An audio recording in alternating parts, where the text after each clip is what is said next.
En nombre del Padre, del Hijo, del Espíritu Santo. Amén. Inspira, oh Señor, nuestras acciones y ayúdanos a realizarlas para que en ti comience y en ti termine todo aquello que hacemos. Por Cristo nuestro Señor. Amén.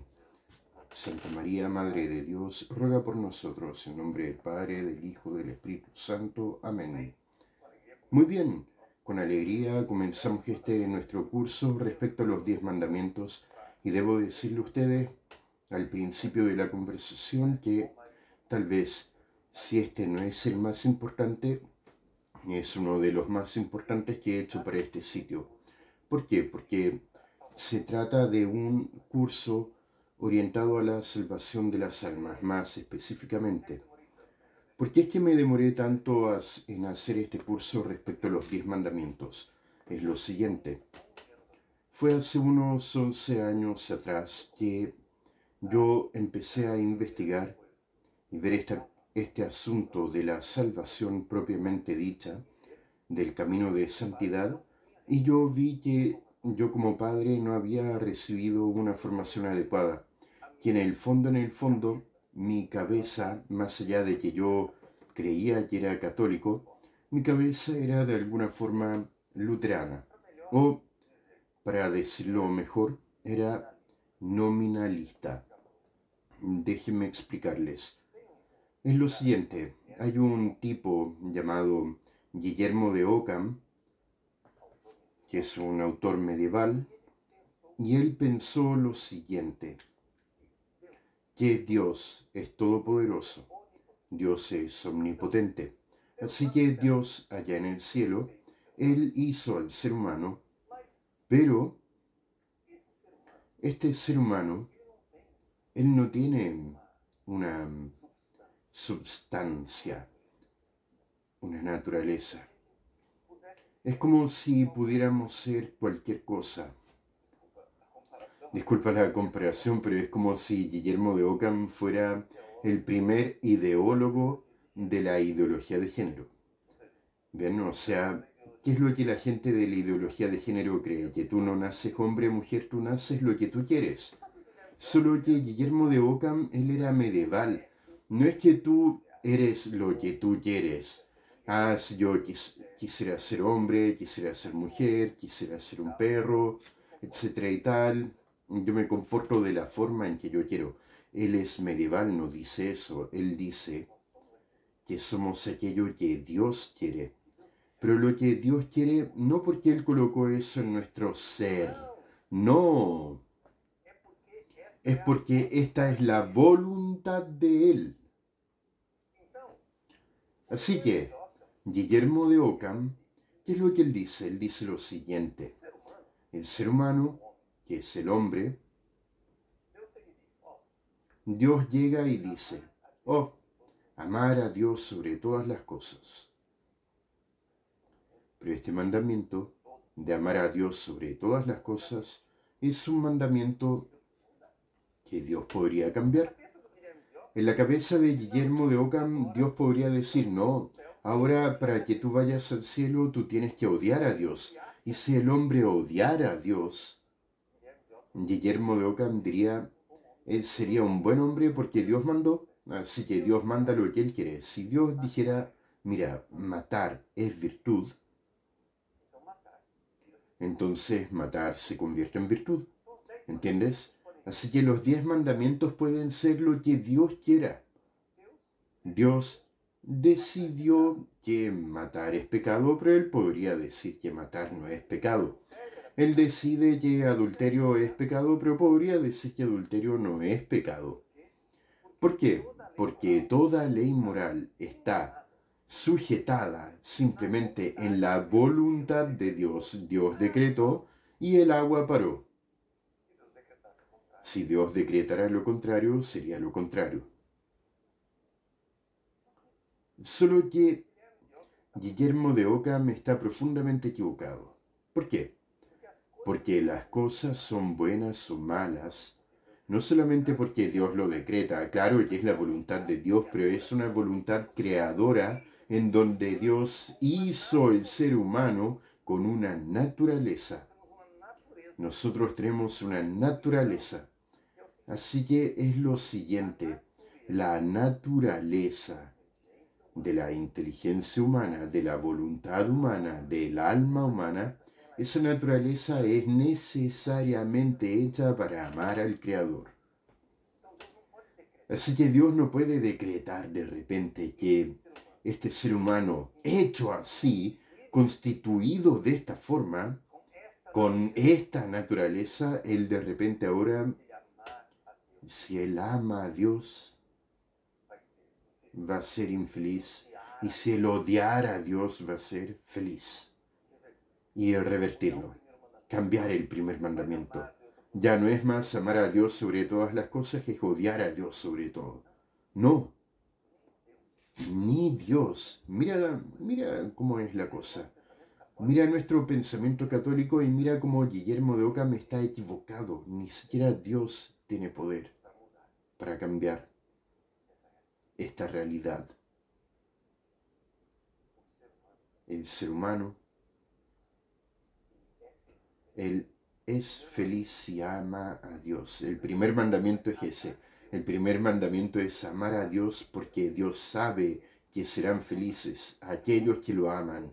Porque el hombre construido así será feliz. Vamos a imaginar una cosa simple. Aquí hay un vaso de agua. Este vaso fue pensado por un ingeniero que hizo este vaso ahí en la fábrica. Él hizo las máquinas, el equipamiento, la técnica para hacer este vaso. Pues bien, el vaso fue pensado por alguien para contener líquidos. Por ejemplo, él es propio para tener líquidos fríos. Un tazón que es más gruesa, que tiene una oreja, es para contener líquidos calientes. Esto de aquí, líquidos fríos, no quema mi mano. Mi mano está funcionando bien. Así que este es un vaso que alcanzó la razón suya. Fue pensado por el ingeniero para hacerlo así. Si tú colocaras líquidos calientes en un vaso, puede incluso funcionar. Hay gente que toma café en el vaso, pero tú necesitarías tener una mano con callos para poder aguantar el calor del café que está siendo sujetado por el vaso.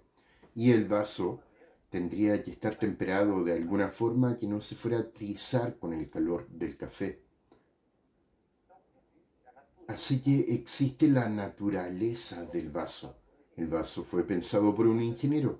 Así el ser humano fue pensado por Dios de la forma en que él es. O sea, el ser humano es un intelecto creado. El ser humano es una voluntad. La inteligencia que busca la verdad y la voluntad que quiere el bien es feliz al encontrar la verdad que es Dios y al abrazar el bien y a Dios. Por lo tanto, el ser humano, conociendo y amando a Dios, será necesariamente feliz. No es posible, de la forma en que el ser humano fue construido, no es posible que él tenga felicidad en otro lugar, en otra cosa, porque él fue hecho para eso. Así que amar a Dios sobre todas las cosas está inscrito en la estructura de la realidad. Pero Guillermo de Ockham cree que no está en la estructura de las realidades, cree que está simplemente en un decreto jurídico divino. Dios llegó y dijo, es pecado, entonces se convirtió en pecado. Pero si Dios llega y dice, no es pecado, ya no es más pecado. Es un arbitrio divino. Es por eso que el hijo de Guillermo de Ockham, llamado Lutero, tiene un concepto de pecado que también es jurídico. Así que Lutero, él cree que Dios decreta. Así que Dios viene y dice así, tú tienes fe, entonces más allá de que tú continúes pecando porque tú tienes fe, yo voy a decretar por decreto que tú ahora eres justo. pero es un decreto, es una justificación judiciaria. Nosotros católicos no. Nosotros creemos lo siguiente, que cuando Dios perdona el pecado, Él hace una modificación en el hombre. No es solamente un decreto jurídico. Él modifica al hombre de tal forma que el hombre, como que es reformado, restaurado. El motor que estaba fundido fue rehecho el motor del hombre. El neumático que fue pinchado fue recauchado. Es eso lo que Dios hace. Él hace un cambio en el ser cuando perdona. Para Lutero, ¿no? Tú substancialmente, él no usa la palabra substancia, pero en el ser de la cosa tú continúas siendo pecador, pero por un decreto Dios dice tú no eres más pecador porque tú tienes fe. Y ahí, ¿qué es lo que pasa? Este tipo de pensamiento que empezó allá atrás en la Edad Media con Guillermo de Ockham, pasó por Lutero y terminó aterrizando dentro de la Iglesia Católica en estas últimas décadas. Y nosotros en los seminarios, nosotros padres en los seminarios recibimos este tipo de teología moral. Una teología moral que es desenraizada del ser de la cosa, de la naturaleza de las cosas. No existe más moral natural. Existe moral de las costumbres. Existe moral de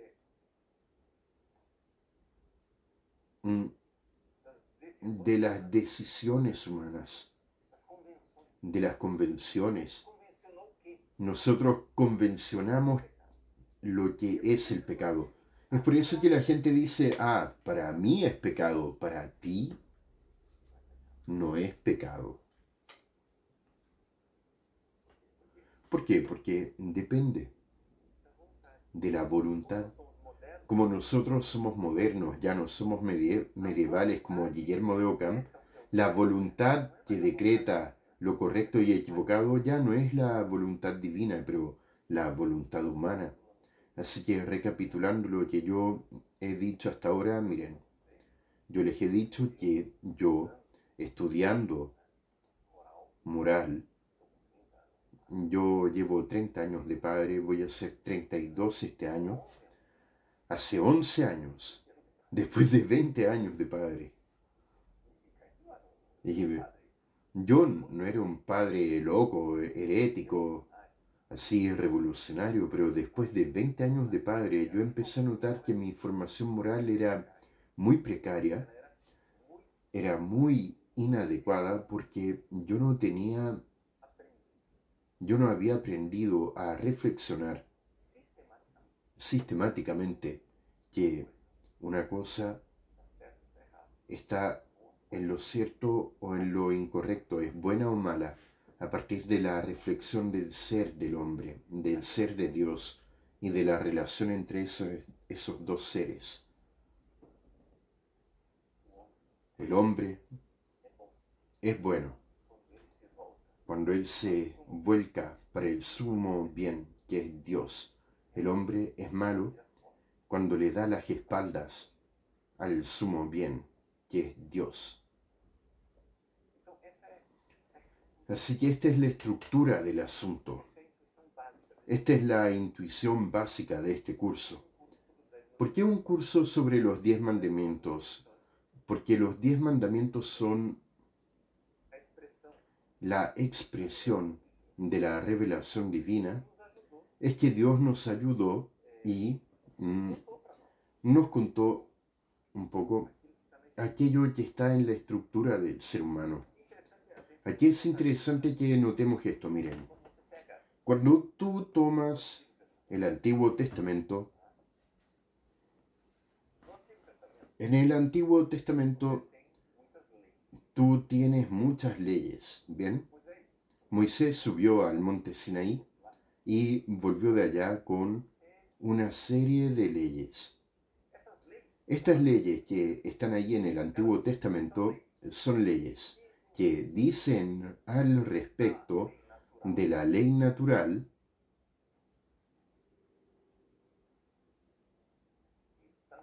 que está en los 10 mandamientos. Pero existen también leyes que son leyes rituales.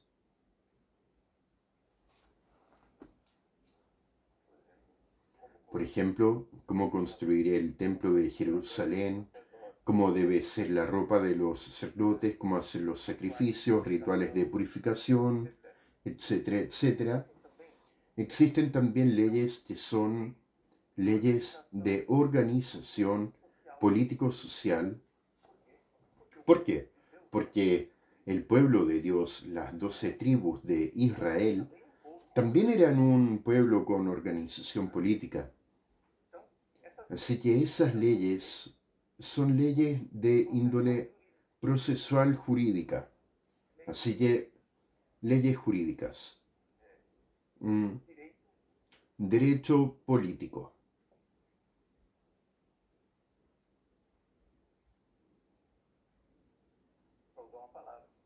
Para usar una palabra.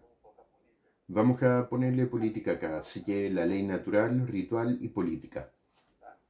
Bien, solo para que quede bien clarito, en una palabra más adecuada, política lo dejaremos ahí. Lo que pasó con el Nuevo Testamento, cuando Jesús vino, estas dos leyes de aquí, o la ritual, fue reformada. ¿Por qué? Porque ahora nosotros tenemos el culto de la nueva ley, vienen los sacramentos, la iglesia, etcétera y tal. Así que aquellos preceptos rituales del Antiguo Testamento, como organizar los altares, hacer las cosas y tal, eso fue abolido. Y la ley política también fue abolida. ¿Por qué? Porque ya no tenemos más una organización del pueblo. El pueblo de Dios se largó, ahora ya son todos los pueblos, así que Dios no tiene un proyecto político. Bien, así que, ¿qué es lo que pasó? Nos quedamos simplemente con la ley natural. En compensación, esta ley ritual, que fue sustituida en el Nuevo Testamento por la realidad de los sacramentos. Así que nosotros tenemos ahora un nuevo capítulo que es el capítulo de los sacramentos de la iglesia y cómo se organiza. Así que vean qué es lo que tenemos ahora. Si vamos a estudiar la moral de la iglesia, tenemos ahora no más aquellos 3 compartimentos del Antiguo Testamento, pero tenemos 2. La moral natural y la moral sacramentaria, que sustituye el antiguo rito.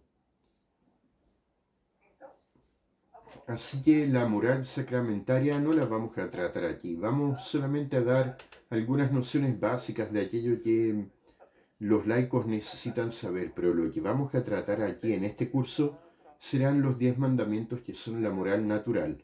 Ahí viene la pregunta, Padre, ¿y por qué es que Jesús no abolió los 10 mandamientos? Porque los 10 mandamientos están inscritos en la naturaleza de las cosas. El ritual no. Por ejemplo, ahora con los sacramentos, el ritual antiguo era que toma el cordero, inmola en el altar, el cordero sin mancha, inmola en el altar, y listo, ese es el ritual pascual. Ahora Jesús dice, no, ahora el asunto es pan y vino. Toma el pan y el vino, y el sacrificio ahora será de esta manera. Verás que cambió. ¿Por qué? ¿Por qué podía cambiar? Porque no está en el ser de la cosa. Fue decisión de Dios libre. Pero estas leyes que pueden cambiar no son estas de aquí, que no cambian. ¿Por qué no cambian? Porque para cambiar necesitaría cambiar completamente la estructura de la creación, la estructura del ser. Y este cambio no va a ocurrir. Por lo tanto, nosotros vamos a estudiar en este nuestro curso los 10 mandamientos. Vamos a estudiar aquí la moral natural. Esa moral natural puede ser alcanzada por nuestra inteligencia. Tú puedes filosóficamente estudiar y deducir, no matarás. Ah, ya, entonces vamos a deducir aquí, ¿por qué no puede matar? ¿Y por qué no puede matar al inocente, pero puede matar al injusto agresor? Tú puedes hacer reflexiones filosóficas porque todo esto está basado en el ser de la cosa. Y Dios, para ayudarnos, sabiendo que por el pecado original nuestra inteligencia muchas veces está empañada, ¿qué es lo que él hizo? Él tomó y facilitó las cosas y dio a través de Moisés los 10 mandamientos. Mira, está aquí. Toda moral natural está aquí en un compendio, en estas 2 tablas de acá de la ley. Está ahí un súper resumen para ustedes. Ahora vayan y estudian. Aquí ustedes tienen el parámetro, ya tienen las balizas, ya tienen aquello que es lo básico y fundamental para que ustedes puedan organizar su estudio de la moral. ¿Por qué? Porque está en el propio ser de la cosa. A partir de esta reflexión es que nosotros vamos a estudiar los 10 mandamientos, pero sin perder de vista que el ser de la cosa, o sea, que Dios, que es la fuente de todo, es el Dios del amor. Dios es amor infinito, y este es su amor infinito.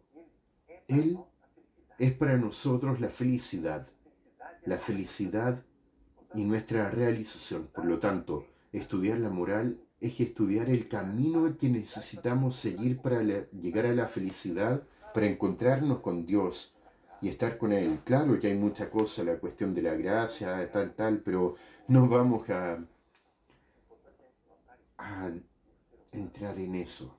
Pero lo importante es notar que el ser humano tiene un ser, como una rosa, un botón. El ser humano es una tarea que necesita desabrochar, necesita realizar esa tarea. Tú naciste para conocer y amar a Dios, para conocerlo y unirte a Él, conociendo y amando, pero es una tarea. Esa tarea puede y debe ser realizada. Puede y debe ser realizada usando aquello que es la naturaleza humana. Y nosotros cristianos sabemos que tenemos el auxilio de la gracia para realizar esto y mucho más. Por eso nosotros vamos a reflexionar con más calma en nuestras próximas clases y me gustaría en esta clase inicial dejarles bien claro este proyecto maravilloso de Dios para nosotros. Dios tiene un sueño, así como un ingeniero que sueña cómo debe funcionar aquella máquina, aquella estructura que Él está creando. Dios tiene un sueño de Padre y nos hizo para ser felices con Él. Este es el sueño de Dios, que puede ser quebrado. Se llama pecado. Puede ser destruido, se llama mal. O puede ser realizado, se llama virtud, se llama bien. Así que el bien y el mal no es una cosa relativa. ¿Por qué? Porque tenemos una naturaleza, tenemos un ser. Y Dios tiene un sueño para nosotros, que es este sueño de amor, que nosotros vamos a seguir el camino en este curso de los 10 mandamientos. Que Dios te bendiga en nombre del Padre, del Hijo, del Espíritu Santo. Amén.